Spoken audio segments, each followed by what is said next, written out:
कि जो उस कुर्सी पर बैठ करके सिग्नेचर करेगा वही डीएम कहलाएगा। क्या बात, ये तर्क था। क्या बात। डीएम का मोहर और सिग्नेचर मार करके 15 मिनट के बाद पूरा जिला प्रशासन हम लोगों को घेर लेती है कलेक्ट्रेट। मुलायम सिंह यादव जी के संज्ञान में ये मामला था नहीं। मतलब उन्होंने यही कहा ना कि लड़कों से जी गलती हो नहीं, ये जाती बात है। नहीं कहा उन्होंने। कहा अरे लड़कों से गलती हो जाती है, इसमें कौन सी बुराई है? आप कहाँ ले जाना छात्र- चाहते हैं मैं जान रहा हूं। छात्र राजनीति कर रहे हैं, बच्चे छात्र संगठन की मांग कर रहे हैं। जी। और ठीक है, ठीक है, आज आपकी बात मान लेते हैं कि लड़के हैं, लड़कों से गलती हो जाती है। तो डीएम की कुर्सी पर बैठ गए आप। जी बैठे। कैसे घुसे? वहाँ पुलिस फोर्स रही होगी। नहीं, उस कैसे वक्त घुसे? उतना ज़्यादा नहीं था। अच्छा। कलेक्ट्रेट में उतनी ज़्यादा सुरक्षाएं नहीं थी। उसी के बाद से सुरक्षा बढ़ा गए हम लोग, आप लोग ज्ञापन देने गए थे, कैसे गए थे? नहीं, हम कुर्सी लोग खाली थी, बैठ 10 दिन धरने पर थे, छात्र संगठन की मांग को लेकर। हाँ, छात्र संघ बहाली, छात्र संघ चुनाव को कराने के मांग को लेकर। उसमें हमारे तमाम साथी लोग थे, मैं ही अकेला नहीं था। तो राम मनोहर लोहिया पीजी कॉलेज भैरव तालाब बनारस में है, उसमें चुनाव होना था। उसमें हम लोग 10 दिन तक बैठे थे। आदरणीय मुलायम सिंह यादव जी मुख्यमंत्री थे। सोचिए, एक मुख्यमंत्री वो भी थे, अभी हम बताएंगे, और एक मुख्यमंत्री ये भी है। बस खाली इतना देखिएगा। मुलायम सिंह यादव जी थे और हम लोग 10 दिन बैठे थे। नोटिस नहीं हुई, हम लोगों के बातों को नोटिस नहीं ले रहा था वहाँ के डीएम और वहाँ के एसडीएम लोग। हम लोग छात्रों की गुट थी, हम लोगों ने बात किया कि अगर नोटिस नहीं ले रही है तो भगत सिंह के विचारधाराओं के नाम पर संगठन चलाते हैं तो कुछ काम भगत सिंह जैसा करना होगा। हम लोगों ने तय किया कि कल सवेरे 9 बजे 30 सितंबर 2005, 29 सितंबर को रात को कचहरी के सामने रात में हम लोग ने मीटिंग किया। बरगद का पेड़ था सर्किट हाउस के सामने। और 30 सितंबर 2005 को हम लोगों ने सवेरे 9 बजे दरवाज़ा खोल कर, दरवाज़ा बंद था, उस पर धक्का दिया, खुल गया और उस पर जा करके हम लोग बैठ गए। 15 मिनट के बाद पूरा जिला प्रशासन हम लोगों को घेर लेती है कलेक्ट्रेट। हम लोग पन्ने पर ली उस कुर्सी पर बैठते हैं, डीएम वाली कुर्सी पर। हाँ, चूँकि आपको मालूम, आप जानते भी हैं कि जिले का निर्वाचन अधिकारी भी जो है डीएमए साहब होते हैं। तो हम लोगों को किसी का अपमान नहीं करना था, सरकार से तक अपनी बात पहुंचानी थी और छात्र संघ चुनाव कराना था। हम लोगों ने उस पन्ने पर बैठ करके लिखा कि आज दिनांक इतने तारीख से राम मनोहर लोहिया पीजी कॉलेज में छात्र संघ चुनाव बहाल किया जाता है, तत्काल चुनाव कराया जाए। डीएम का मोहर और सिग्नेचर मार करके हम लोग गिरफ्तार होते हैं। डीएम अपना सिग्नेचर मार के मारते, क्योंकि देखिए डीएम हो या कोई भी संवैधानिक पद हो, उस कुर्सी का महत्व है, आदमी का महत्व नहीं। हम लोगों ने यही तय किया कि जो उस कुर्सी पर बैठ करके सिग्नेचर करेगा वही डीएम कहलाएगा। क्या बात, ये तर्क था। क्या बात है। ये नहीं था कि हम डीएम की कुर्सी कब्जा करेंगे, हम कानून व्यवस्था को चुनौती देंगे। हम लोगों ने तय कर लिया था कि कुर्सी के गरिमा का भी ध्यान दिलाना होगा।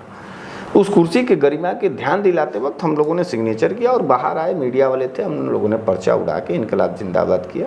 पुलिस धक्का धुक्की दे करके हम लोगों को भगाने का काम किया। उस वक्त हमारी गिरफ्तारी नहीं, और उसके बाद मुकदमे लिखे जाते हैं। प्रकाश करात जी विपक्ष में सेंट्रल में कांग्रेस के साथ काम कर रहे थे, मार्क्सवादी कम्युनिस्ट पार्टी थी। हमारे एक नेता थे, उन्होंने फ़ोन किया, उनको ये जानकारी मिली तो वो स्वयं से यहाँ पर फ़ोन करते हैं आदरणीय मुलायम सिंह यादव जी को। और मुलायम सिंह यादव जी के संज्ञान में ये मामला था नहीं, पेपर में छपा तो उन्होंने कहा कि लड़कों को छोड़ दो, लेकिन मुकदमे का दबाव था और जेल भेजने का। उन्होंने कहा लड़कों से गलती हो जाती है। उन्होंने कहा कि समाजवादी पार्टी छात्रों नौजवानों की पार्टी है, उनको मतलब उन्होंने यही कहा ना कि लड़कों से जी गलती हो नहीं, ये बात जाती है। नहीं कहा। उन्होंने कहा अरे लड़कों से गलती हो जाती है, इसमें कौन सी बुराई है? आप कहाँ ले जाना छात्र- चाहते हैं मैं जान रहा हूं। छात्र राजनीति कर रहे हैं, बच्चे छात्र संगठन की मांग कर रहे हैं। जी। और ठीक है, ठीक है, आज आपकी बात मान लेते हैं कि लड़के हैं, लड़कों से गलती हो जाती है, यही बात मान लीजिए उन्होंने कहा। तो प्रकाश करात जी फोन करते हैं, वृंदा करात जी आती हैं नेताजी से मिलने। जब उन्होंने कहा कि आप छात्रों नौजवानों के दल में हैं और बोल मुलायम हल्ला बोल का तेवर है समाजवादी का, उन्हीं के ऊपर छात्र बहाली का मुकदमा है, डीएम वहाँ और प्रशासन, उन्होंने एफआईआर लगवाया साहब, 24 घंटे के अंदर एफआईआर। और आज यही योगी आदित्यनाथ की सरकार है। कर्नल सोफिया को हम लोगों ने सम्मान देने के लिए बनारस के अंदर पोस्टर लगवाया। जानते हैं, संडे के दिन, इसी संडे के दिन बुलडोजर से कर्नल सोफिया के बैनर को फाड़ा गया है।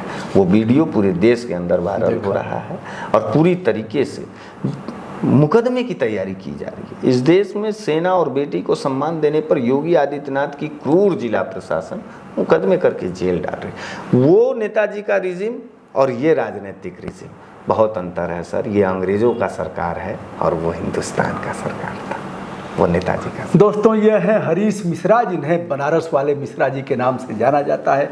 आज हमारे साथ इन्होंने काफ़ी समय दिया। ढेर सारी चर्चा अभी करनी है।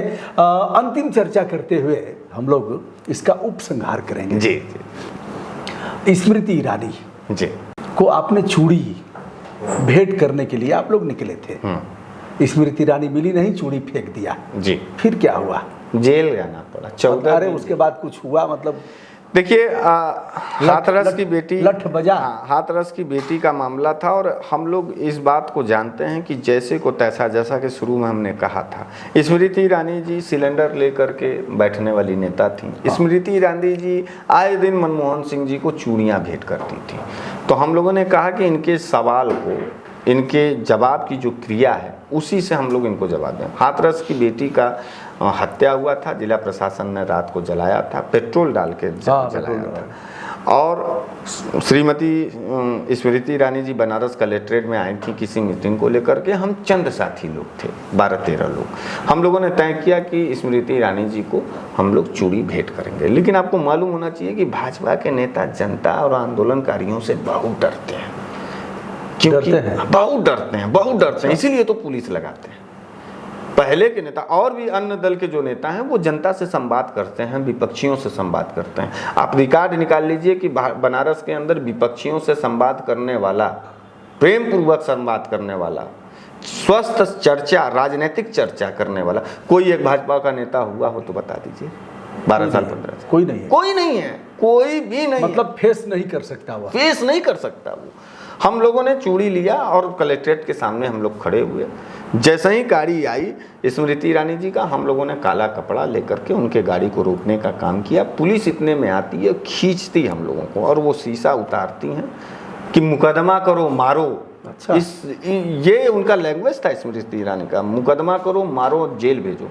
और जैसे ही शीशा उतरता है वैसे ही हम बागियों ने उस चूड़ी से जो है उनके ऊपर फेंका और कहा कि स्मृति ईरानी जवाब दो, हाथरस पे जवाब दो, स्मृति ईरानी बनारस वापस जाओ का नारा लगाते हैं। जिसके एवज में 14 दिन हमारे साथियों को जेल होती है। क्वारंटाइन, कोरोना का समय था, बहुत प्रताड़ना हुआ, लेकिन बेटी के लिए लड़े।